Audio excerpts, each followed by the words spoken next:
السلام عليكم ورحمة الله تعالى وبركاته. ودي سلام يا أصحابتي قلكيني meel kasta joogtaan walaashiisiina jalka daawanaysaana waa sida official waa mar kale iyo muuqaal cusub.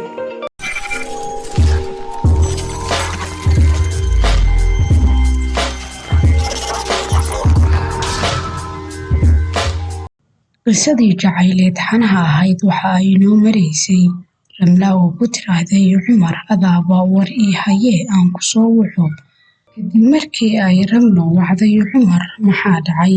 Cumar ayaa ahaa mid wicitaankeeda ku faraxsan, balse wicitaan dheer kadib Ramla waa ay aamintay markii uu u soo bilaabay sheekadii kana soo bilaabay galabtii uu arkay iyo dhibaatooyinkii uu u soo maray iyada darteed. Balse dhibaatada jirta oo ay u sheegtay ayaa ahayd in ay waalidkeed yihiin kuwo aan u ogolayn in ay samayso wax xiriir ah.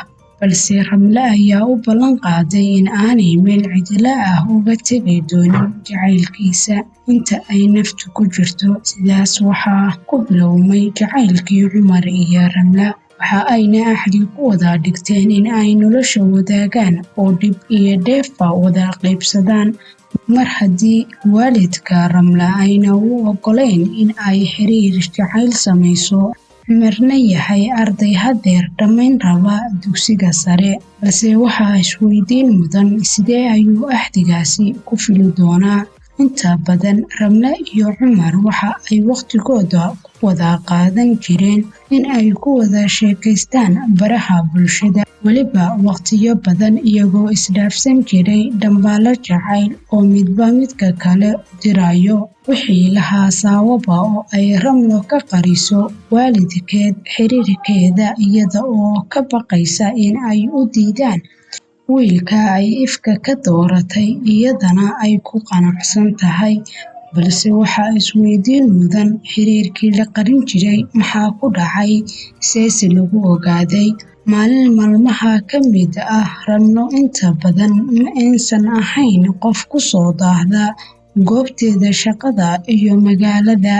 Balse maalin ayaa waxaa dhacday Ramla oo ka timaaday shaqadeeda oo ay gurigooda soo gashay si toos ah ayay u abaartay qolkeedii jiifka. Kadib waxa ay bilowday in ay nasato oo ay xoogaa indhaha isgashato waayo way daalaneed. Balse markii ay soo toostay waxa ay la soo toostay xaaladeedii xaalad ka duwan oo qabsatay. Markii ay cabaar huruday ayaa taleefankeeda soo dhacay, balse ma aysan maqlayn. Laakiin waxaa maqashay hooyadeed oo qolka agtiisa maraysay ayaa ku tiri Ramla taleefanka qabo, balse ma oga in ay hurdo gabadheeda. Isla markii haddana taleefanka ayaa lagu soo celiyay. Hooyadu ma oga wax soo wacaya, balse waxa ay mar walba leedahay qabo telefoonka. Mar dambe ayay waxa ay ogaatay in ay hurdo. Hooyadii ayaa soo gashay qolkii kadib ayay waxay qabatay telefoonkii. Balse markii ay qabatay maxay ka dhex maqashay telefoonkii. Hooyadii waxaa dhagaheeda ku dhacay ma aysan ahayn waxa ay filaysay oo islahayd wad maqlaysaa.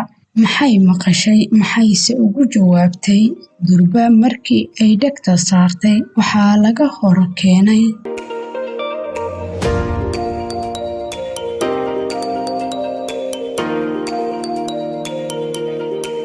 halkaas haynoo joogto qisadii jacayl ee axdi jacayl. Intaan ku kulmi doono qaybta afraad waxaan idinkaga tegayaa sidaas iyo nabadgelyo. Fadlan haddii ay tahay markii ugu horeysay aad channelka soo booqato, subscribe dheh, siina share garee, like-taadu waa noo muhiim.